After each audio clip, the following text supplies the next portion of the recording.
Hello students.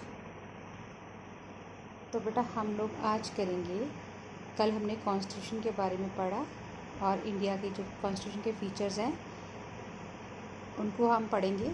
तो first feature है written and lengthy. तो our constitution is written consisting of 395 article. हमारा जो संविधान है वो रिटन फॉर्म में है और उसमें 395 आर्टिकल्स हैं अलॉन्ग विथ 12 शेड्यूल, और उसमें 12 शेड्यूल्स हैं। In its size it is the biggest and the most lengthy constitution. और साइज़ में ये सबसे बड़ा और सबसे लेंथी संविधान है विश्व का। It has become lengthy because it explains in detail federal setup and attempt has been made to sort out the problem of schedule caste and schedule tribe. तो ये लेंथी है क्योंकि इसमें जो है ये एक्सप्लेन करता है डिटेल में फेडरल सेटअप की कि इंडिया जो फेडरल सेटअप है, और अटैम्प्ट जो है वो कोशिश की गई है to sort out the problem कि शेड्यूल कास्ट की और शेड्यूल ट्राइब की प्रॉब्लम को सॉल्व करने की कोशिश की गई। Also the schedule fundamental rights and directive principles of the state policy have been explained in detail. और इसमें जो है फंडामेंटल राइट्स के बारे में बताया गया है और directive principle of the state policy उनके बारे में एक्सप्लेन किया गया है। सेकेंड है फ्लेक्सिबल एंड रिजिड। तो Indian constitution is both flexible and rigid. हमारा भारतीय संविधान जो है वो फ्लेक्सिबल है और रिजिड है। A flexible constitution can be changed. Flexible constitution उसको जो चेंज किया जा सकता है easily and through simple majority of the parliament. Simple majority के द्वारा पार्लियामेंट में। A rigid constitution has a very difficult procedure for its amendment. और रिजिड कॉन्स्टिट्यूशन के लिए बहुत डिफ़िकल्ट प्रोसीजर है इसके अमेंडमेंट करने के लिए। The British constitution is an example of the most flexible and the USA constitution is a most rigid. तो ब्रिटिश कॉन्स्टिट्यूशन जो है वो फ्लेक्सिबल कॉन्स्टिट्यूशन की एग्जाम्पल है और यूएसए का जो कॉन्स्टिट्यूशन है वो क्या रिजिड फॉर्म में है। But Indian constitution is neither as flexible as British and as nor as rigid as the USA constitution. लेकिन जो भारतीय संविधान है वो ना तो इतना फ्लेक्सिबल है जितना कि ब्रिटिश का और ना ही इतना रिजिड है जितना कि यूएसए का। In our country a middle path has been devised. तो हमारे देश में जो बीच का रास्ता जो है उसको अपनाया गया है। A federal polity. तो another important feature of our constitution is its federal setup. तो दूसरा जो फीचर है वो क्या है, इसकी फेडरल सेटअप है। A federal polity has a following essential feature. तो फेडरल पॉलिटी जो है उसमें कुछ जो फीचर्स है उसके बारे में है। A written and rigid constitution, distribution of power between union and state. तो फेडरल पॉलिसी जो है पॉलिटी है उसमें क्या है, रिजिड कॉन्स्टिट्यूशन है, रिटन फॉर्म में है। पावर को दो पार्ट्स में डिवाइड किया गया, यूनियन की अलग से और स्टेट की अलग से। सुपरमेसी ऑफ द कॉन्स्टिट्यूशन, संविधान जो है उसको सुप्रीम पावर माना गया है। इंडिपेंडेंस ऑफ द जुडिशियरी, और जो हमारा न्यायिक विभाग है वो इंडिपेंडेंट है।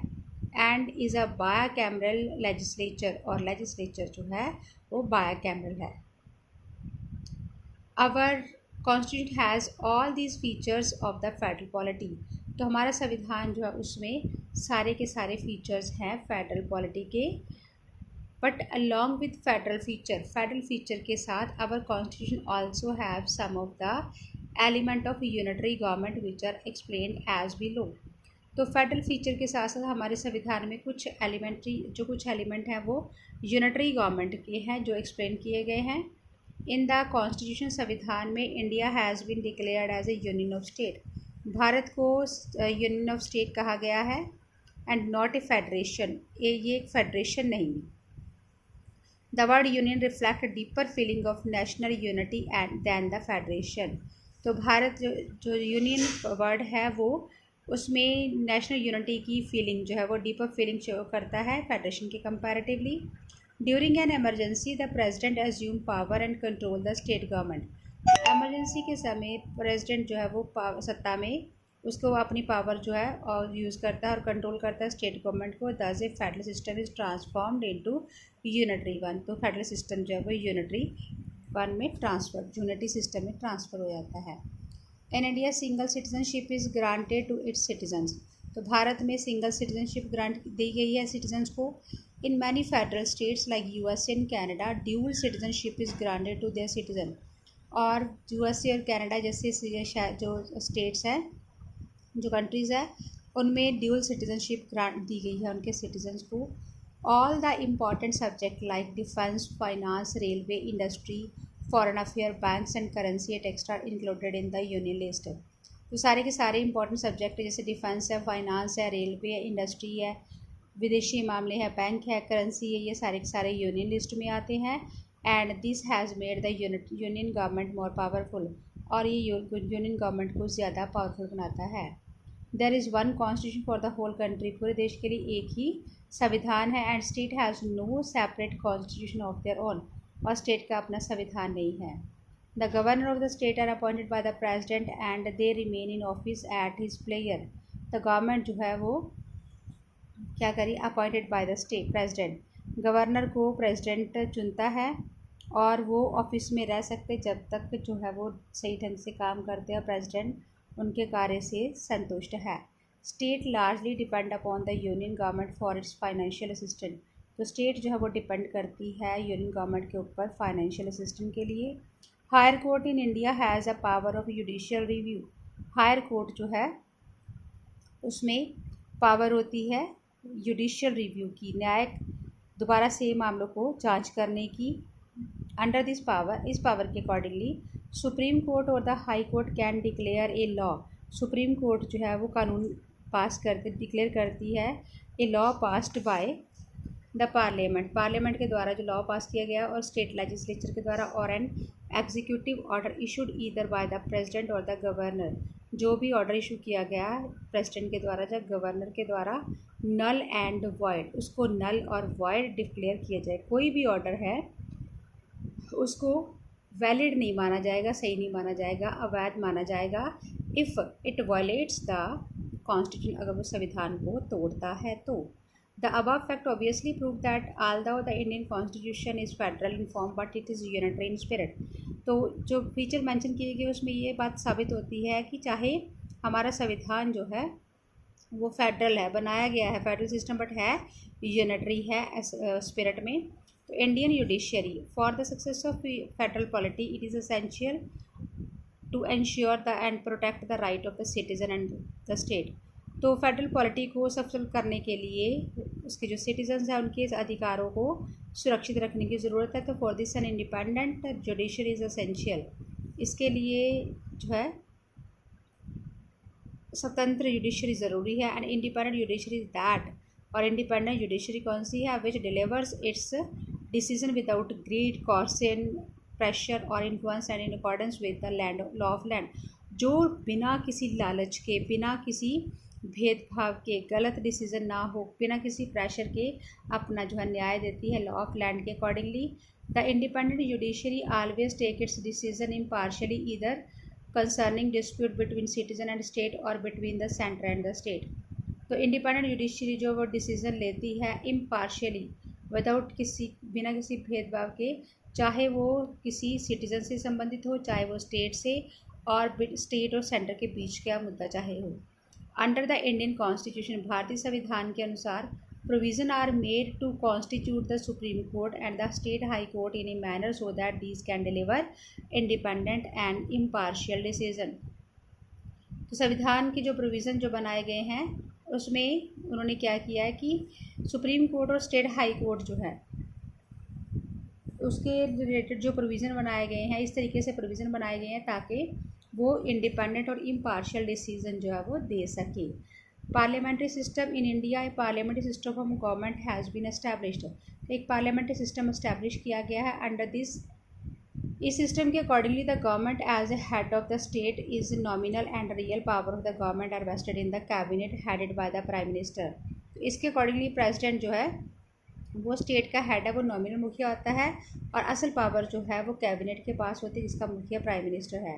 तो cabinet is responsible to the lower house.